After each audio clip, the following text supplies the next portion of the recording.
Comparatively इसको देखना पड़ेगा।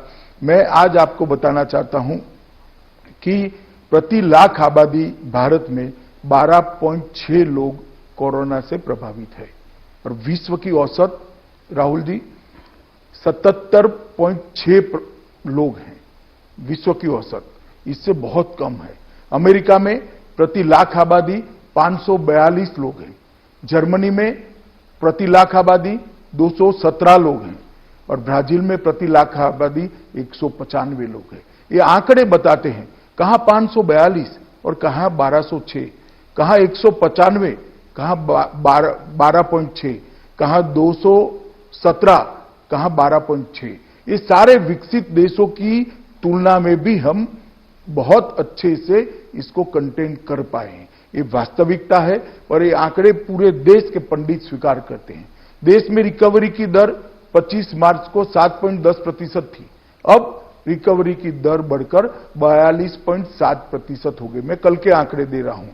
फैटेलिटी रेट, मृत्यु का दर भारत का 2.8% है, विश्व का एवरेज 6.15% है और प्रति लाख जनसंख्या मृत्यु अमेरिका में 31.6 है, ब्राजील में 12.1 है, जर्मनी में 10.2 है, वैश्विक औसत 4.7 है और भारत 0.4 पर खड़ा है।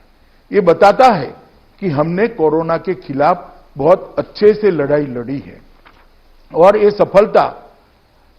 सफलता तब मिली है जब मोदी जी ने सभी राज्य सरकारों को साथ में लिया, 130 करोड़ लोगों को साथ में लिया और हम आगे बढ़े।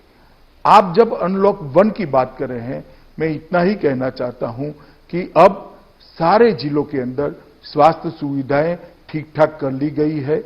वहां होमगार्ड से लेकर पुलिस से लेकर पंचायत के कर्मचारियों की ट्रेनिंग हो चुकी है और वहां स्वास्थ्य कर्मियों की भी ट्रेनिंग हो चुकी है, सारे प्रोटोकॉल्स तय हो चुके हैं, तब जाकर अनलॉक 1 में हम आगे बढ़ रहे हैं। ये जब तक इसका टीका या दवाई नहीं मिल सकती, ढूंढी नहीं जाती, तब तक ये महामारी के साथ जीने का पूरी दुनिया ने आदत डालनी पड़ेगी, भारत ने भी डालनी पड़ेगी। परंतु लॉकडाउन पीरियड का उपयोग करते हुए नरेंद्र मोदी जी के नेतृत्व में हमने सारी व्यवस्थाओं को चुस्त दुरुस्त करने के बाद अनलॉक 1 की दिशा में गए हैं।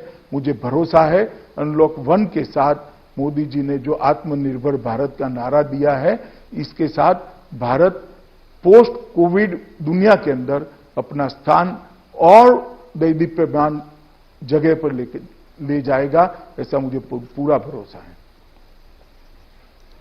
अमित शाह जी, एक चित्र जो इस पूरी महामारी में भारत से उभर कर आया है वो है माइग्रेंट लेबर का, प्रवासी मजदूर का। जगह जगह पर देखा गया है कि प्रवासी मजदूर जो है वो अपने घर से निकल पड़े हैं, बड़े शहरों को छोड़कर अपने गांव की ओर जा रहे हैं, पैदल चल रहे हैं और उनको बड़ी संकटों की जो है समस्या से निपटना पड़ा है।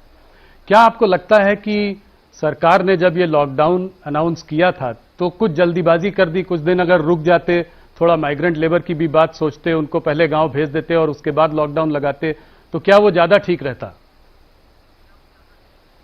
देखिए, ऐसा कहना उचित नहीं है। अगर पहले इनको भेजने की व्यवस्था करते तो स्टैम्पेड होने की पूरी संभावनाएं थी।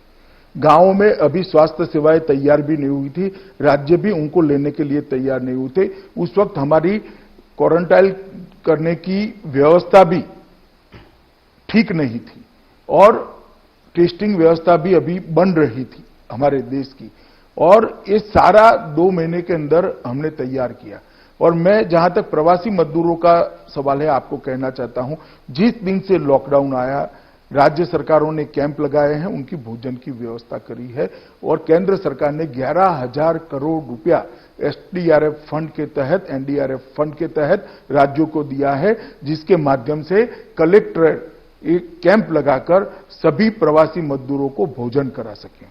और 1 मई से हमने ट्रेनें भी शुरू कर दी। उसके पहले 20 अप्रैल से बस सेवा शुरू करी और बस सेवा के माध्यम से लगभग 41 लाख श्रमिक आसपास के राज्यों में भेजे।